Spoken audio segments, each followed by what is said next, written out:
I remember the first time my parents were building one future for me, and I was quietly building another. They came here with nothing besides a few bucks in their bags, so for them, success meant stability, a career that won't just disappear in one day. But the more I grow up here, the more I realize that I want to build something that actually excites me. And lately, those two pictures of my future have started to feel like they can't exist in the same room. And I'm still figuring out if there's a way for both of them to fit together. I think the easiest way to explain this is to go back when I was really little. I was born in China and moved to the US when I was 5 years old, so I grew up pretty much with one foot in each world.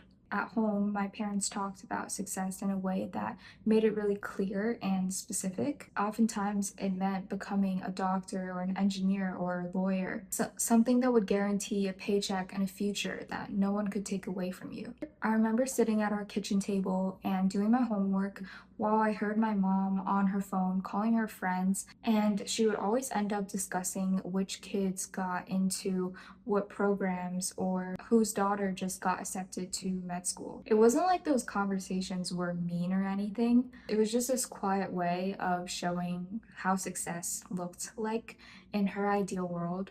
And without even knowing it, I was slowly absorbing everything in. And I think I would have kept absorbing it forever, but there was this one dinner that happened a while ago, and I just couldn't ignore the gap anymore. They came into this country with basically nothing, and they built a life out of hard work and pure persistence and discipline. So for them, risk feels like the biggest enemy. They don't understand why anyone would choose the uncertain path when they could just pick the safest one. To them, choosing a stable career isn't just about having control, but rather it's more about survival. When I went to school, the atmosphere there felt very different. When I was in elementary school and even middle school, teachers would always ask me and the other classmates, "What do you want to be when you grow up?" And they somehow always framed it like my passion mattered more than anything else. They would say things like, follow what excites you, or do the things that make you happy. I remember one teacher in my middle school class telling us that sometimes the best careers can come from curiosity, not just picking what's the safest option on a list. And at first, I didn't think that those two worlds were so far apart. I thought I could just do both, keep my parents happy, but at the same time, doing something I was truly passionate about. But as I got older, and I'm currently a sophomore in high school now, I've come to realize that those two worlds really are starting to pull apart from each other. I remember one night when we had some family friends over for dinner, and there was a daughter that was around my age. I wasn't really familiar with the family because it was more on my mom's side. So the conversation at the table seemed pretty normal at first.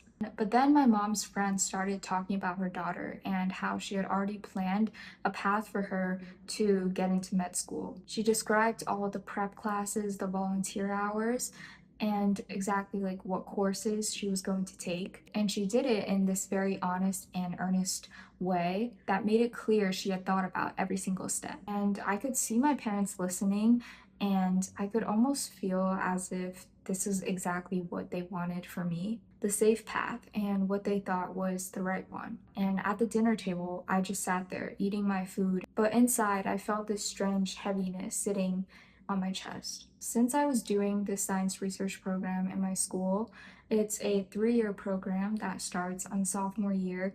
You can conduct research on any topic you want and work alongside a mentor. The thought of doing science research with the lab work and the experiments excited me way more than the path that my parents wanted me to go on. But I just couldn't find the words to say that out loud in front of the dinner table, especially because my mom's family friends were there. So I ended up not saying anything and just staying silent the entire time. And the silence hit the hardest for me that whole night. I know my parents wouldn't get mad at me for choosing my own path, but I could feel the gap between what they hoped for and what I really wanted to do. That was the night I realized those two pictures of my futures were not just simple differences anymore. Because they started to feel like they were living in two completely separate worlds, I knew at that point I couldn't just keep holding it in and I had to tell my parents somehow. And so I decided to do the one thing that scared me more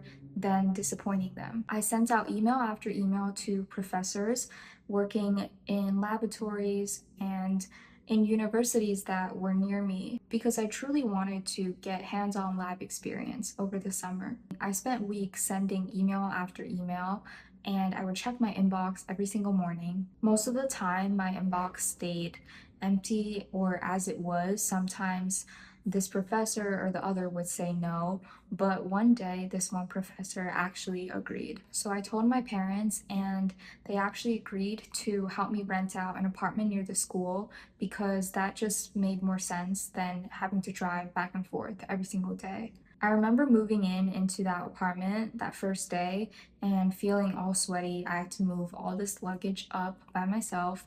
Obviously, my mom was there to help me, but I was living by myself for the first time, really, at 15 years old. And I was thinking to myself, like, wow, this is really happening. I'm living by myself to do research. I remember waking up that first day and realized I had to figure out breakfast and transit and everything else on my own. And when I finally came back from a day at the lab, I started to realize it was so different from what I expected before. At school in my science research class, I was mostly just reading journal articles and writing these essays on the articles and the knowledge in pre-existing studies. But being in a lab truly excited me because I was able to work on these projects for real. And for the first time, I felt like I had finally found something that truly mattered to me. I felt like I was actually building something and improving on the past mistakes that I made. But at the same time, my parents didn't really understand why I was doing all of this. They weren't angry and they weren't necessarily stopping me, but I could tell that they didn't really understand why. To them, I chose uncertainty over stability, and it didn't make sense in their world. And so there was this difference that started to grow, not because we fought, but because I just moved into this new apartment that they had never been to, and I started building a life that they couldn't really picture. I had no idea how heavy the distance would feel until I lived inside it every day. And honestly, that distance hit harder than I expected. I would come home from the lab feeling proud of what I had done. I would call my parents to just check in on them. And over the phone, I could just tell from their tone that they still hoped I would change my mind somehow. They would ask normal questions like how my day went, if I had enough food, but deep down, behind those questions, I could just feel the sense of worry, and I could sense them wondering if I had made a mistake coming to live by myself and interning at this lab for this entire summer. And it even made me wonder the same thing too. Some nights I would just lie in bed and think to myself, what if I had never moved to the US? And what would my life look like growing up in China? Even more so if I just followed the path that they wanted me to. I think part of me felt somehow ungrateful for choosing a different path than what my parents wanted me to do because it meant I was taking for granted everything that they gave up to give me the life that I have now. And that's the part nobody really talks about. Choosing between your parents and yourself isn't all there is to it. You end up carrying both of them with you, and you realize you're not fully at home in either world anymore. You go to school and people tell you to follow your passion. You come home and your parents are measuring success in a totally different currency. You're too shaped by your parents to just walk away, but you're too much yourself and chasing your own passions to fit into the picture that they drew for you. And that loneliness, that in between feeling hit the hardest for me. But eventually something shifted. I think it was around the middle of the summer when I was so deep into my work that I kind of just stopped considering whether my parents approved of what I was doing or not. Showing up to the lab, I would just go straight to my work and my experiments. It almost made me lose track of time because of how much I liked doing it. And over time, that feeling of heaviness in my chest just didn't feel so obvious to me anymore. The research itself, I love doing, and it made me show up every day without having to force myself at all. And that's also when I started to understand something that changed the way I think about all of this. I don't have to choose between one world or another. I can build something that takes the work ethic and discipline from my parents' world and mix it with the passion and curiosity from mine. It was never about rejecting my parents or making myself feel so small because I have to listen to them. What matters more is being able to balance and hold both of those truths at the same time, and knowing that the tension between them is not a flaw I need to fix. That's the reality of who I am, and I think a lot of you can relate to exactly what that feels like. You have these strong ambitions inside of you, and you want to build something, or you already are building something that's never really been quite done before. I'd love to hear how you're navigating your own two worlds, so drop a comment and let me know. I read every single one.